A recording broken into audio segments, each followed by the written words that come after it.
welcome to this video. Thank you so much for tuning in, sharing in this now moment with myself, with one another. If you haven't seen these videos before, welcome back if you have.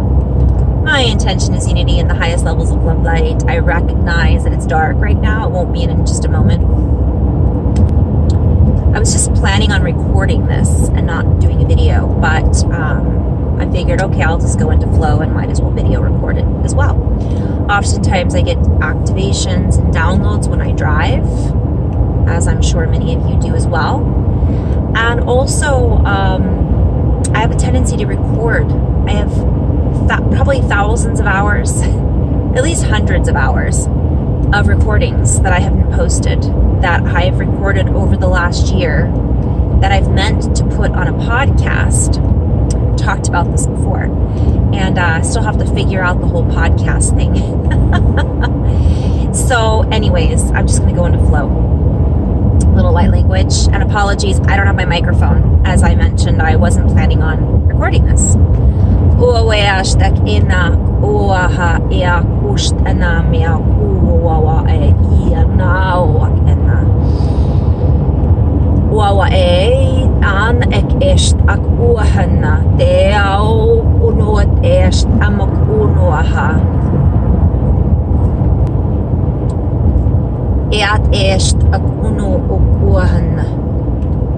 And there are many energies that are being offered in this now moment.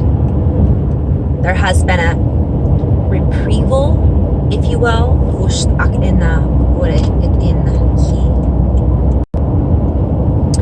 and retrieval.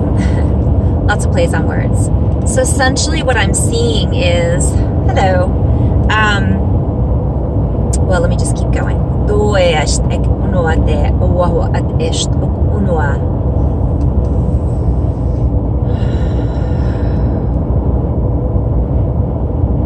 There are many who have been caught up, if you will, caught up in other people's bandwidths, other people's bands, other people's instrumental devices that they use to calculate their own journeys and frequencies. There are many that are not calculating their own journey and frequency. They are allowing the calculations of others to, I'm seeing, latch on as they drift aimlessly at times through this bandwidth soup, if you will. So I'm being shown a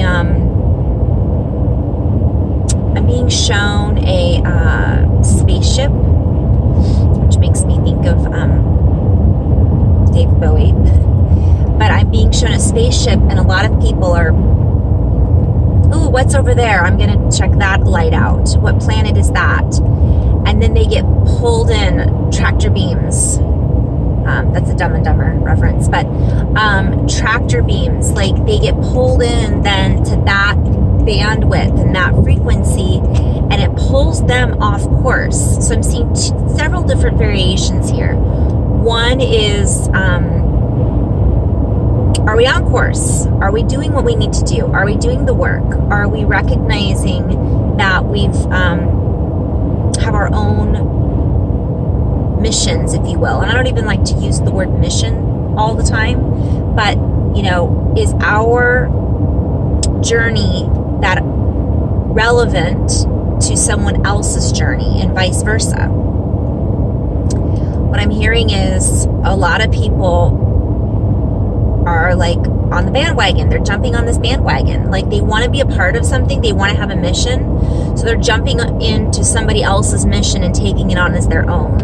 And they're not recognizing that this other mission is not what they're here to do, really. It isn't what their highest and greatest potential can be used for.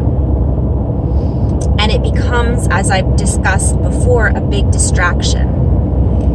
So the question becomes, and then there's the other groups. So there's the group that are drifting around aimlessly, looking for a higher purpose or not, and they get sucked into these other planetary, someone else's astrology, basically. And then there are those that are on course, but then they get pulled off course because the magnetism from these other planets astrology, these other subjects, these other missions. If you think of ourselves as astronauts, we had a mission to go and seed a particular planet, but we got sidetracked, distracted, pulled off course, and now we're on a planet and we're like, how did I end up here? Or may not even realize that we landed on the wrong planet. And wrong is the wrong word. It's not that this has been wrong. It's just that people are spending way too much time, so to speak, from a linear perspective, on this planet. Or there's this other version that I'm being shown of people who landed on this planet temporarily and they're like, I'm just going to sit here and repair my spaceship. But they never really put the pieces back together to get back on course. So there's lots of different examples I'm being shown here of where a lot of different people are essentially at. So one of the things that I was also thinking about is like sidebar. So I'll bring up politics just for a moment. It's funny, people have been talking about it so much, politics and the world stage and different disclosures. And it's like, what if that all went away? What would we talk about? You know, I see that a lot. Like I see it taking up so much of somebody's life subject. And it becomes, so the question that I'm being guided to just kind of ask are, what subjects, what thoughts, emotions, feelings have pulled us off course? And not necessarily to come from a place of, well, it's wrong, I went down the wrong path. It could have been very useful for what we needed in the now moment, at that moment. But what I'm also hearing is it's like time to poop or get off the pot. Like a lot of people are just sitting there waiting for somebody to tell them that it's okay to get up. It's okay to move. It's okay to get back on course. And so for those needing permission, I'm being guided to say, there you go. Your permission is you giving yourself permission. We can give ourselves permission, is what I'm being shown, to get back on course and to not feed into, I thought it would be lighter sooner. So a lot of us thought it would be lighter sooner, right?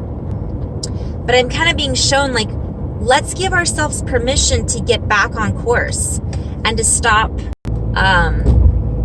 feeding whatever it might be, whether it's family or friends or our own self-doubt or excuses or another subject or topic that is essentially that has become the center of our world.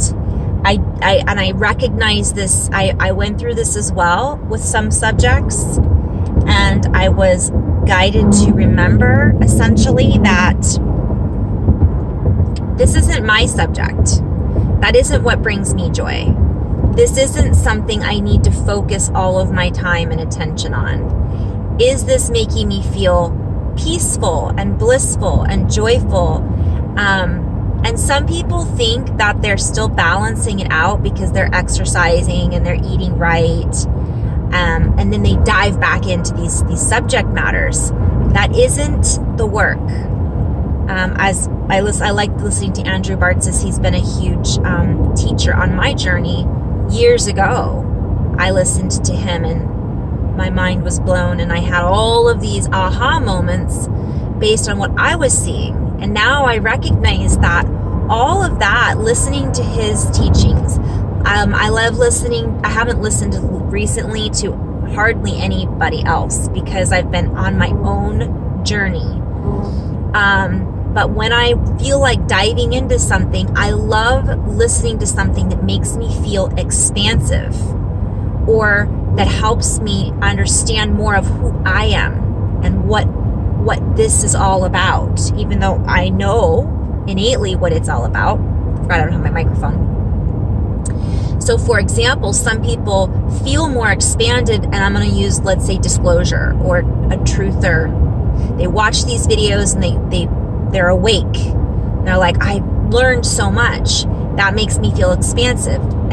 Does it really? Is the question that I'm being shown. Or is that an entrapment? Is that one layer? I talked about the many bubbles of awakening. That's just one bubble of an infinite number of bubbles that we can awaken into or out of or expand into. So the reminder that my guides are really expressing right now is get out of that entrapment of getting stuck on one particular subject matter. So when I'm in the mood or to listen to somebody else's teachings, or I feel guided or drawn to somebody else's teachings, so I go through phases, I go through cycles where I just eat it up like a sponge, and it gives me validation or from an egoic perspective, but I say that with love because sometimes it's nice to have that. Sometimes we need that on our journey. Sometimes we need somebody else to say, this is what you're doing, or this is what I see you doing. I do this in sessions, and people go, I just needed to hear that. I'm the same way. It's nice to have that sometimes so that we know we are on track, or so that we feel if that resonates with us or not. That's our, comparison. Does this feel right or doesn't this feel right? That's important to always be asking ourselves that. So I listen to Jason Estes. I listen to, who else? I'm sorry, I just blanked out on a lot of. I've listened to back, probably a year or so ago, somebody was asking me about light language. There was a woman who did light language who I really enjoyed. Her name, I believe, was Jamie Price. I haven't listened to her in quite a long time. Just really great energy. She would give these really great energy updates. So she might be someone. Go out there and find other teachers who inspire you or help you, just like I do. Meaning I find these teachers and I find them sometimes on accident, and they're exactly what I needed to hear at that moment. And tune into that. See what that feels like for us, and get out of this, whatever it is that we're on, the pot, right? The poop or get off the pot. What pot are we sitting on? Is it the pity pot? As my mom calls it? Is it the toilet of all of the crap that's being expressed literally in the world, on the world stage, So all of this is where it's really important for us to ask these questions, from what I'm seeing. Also, know when it's time for us to do the work, and recognize when we're using other people's journeys or expressions as our work. It isn't our work. What somebody else is teaching is great, and it can be a useful tool, and it can be very appropriate and important for us to take in and to take on and to absorb and to use as a trying to get some light going here, sorry, to use as a tool. Oh, I think how's that better? But it doesn't mean that's the only thing we should be doing, because when we're just listening to other people's teachings and that's all we're doing, again, that isn't necessarily a permanent solution, is what I'm hearing. And nothing is permanent, but what I mean is it can help us shift our frequency and shift our vibration, which is my intention when I do these videos, is to assist with that, as many other light workers' intentions are. But it also involves us doing the work, getting outside.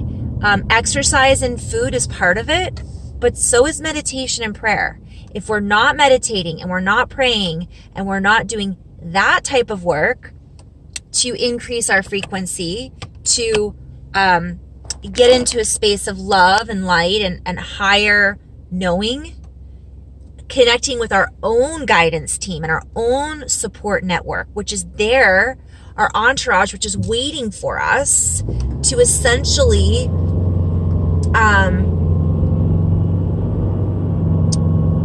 not just communicate with us, but to do what they're here to do, guide us, to work with us, to show us some of the tools that we have available to us, to line us up with divine synchronicity, to line us up with opportunity for growth. And if we're not open to that, and again, we're feeding into somebody else's stories constantly, then that's something to think about too, because that's also what I'm hearing is a trap. There's lots of entrapments, lots of enchantments, lots of spells. And I was always, I'm being guided to talk about Oreos. So we can make anything, we can idolize anything. We can worship Oreo cookies if we want to. We can say that Oreo cookie that's it. They are pretty delicious. And we can make an altar, and we can put the Oreo gods on our altar and say that these are the only gods that I will eat, worship, ingest, focus on. But recognizing that that's what we're doing by us not taking the time to go, well, why do I love Oreos so much? Are they healthy for me? How do they make me feel? Am I tired of this? I might have loved and worshipped Oreos at one point, but I'm a little Oreoed out. And maybe I want to move on to apples or whatever it might be. You get my point. Because we can make anything our subject of worship, our subject of focus, and any of that, if we get too caught up in that single-minded intent, when it isn't necessarily for our highest and greatest good anymore, it might have been at one time, that's also something to recognize on our journey, because nothing stays the same. We are constantly changing and shifting. And what may have been really beneficial to us 6 months ago has kind of taken a turn, and we need to put it on the back burner so we can expand further and see through a longer, more expansive viewfinder. You know, we've gone from our so this is the message that's coming through very strongly right now. So I wanted to share that with you guys. So sending you a lot of love and light. It's so important that we just really do what we need to do to make us come into balance and alignment with source, our true source, not someone else's source. And I say that from a linear perspective. We're always connected to source, the true source frequency. There's never like a time when we're disconnected, although it might feel like that, right? But I'm talking about material sources, or lower frequency patterns and harmonics that people are using as sources or outlets, or again, that can be used as entrapment. And I'm also being guided really briefly to talk about that can also be the other end of the spectrum. We can be so caught up in our message. This can go the other way, being the only message. So I kind of said, I go through stages where I don't listen to anybody because I don't want to water down or necessarily change the message that I'm receiving. But then other times I utilize others as an expression. Let me rephrase that. I see what they're sharing. I feel what they're sharing, and I recognize the similarity in their teaching patterns or messages that they're receiving in collaboration with my own.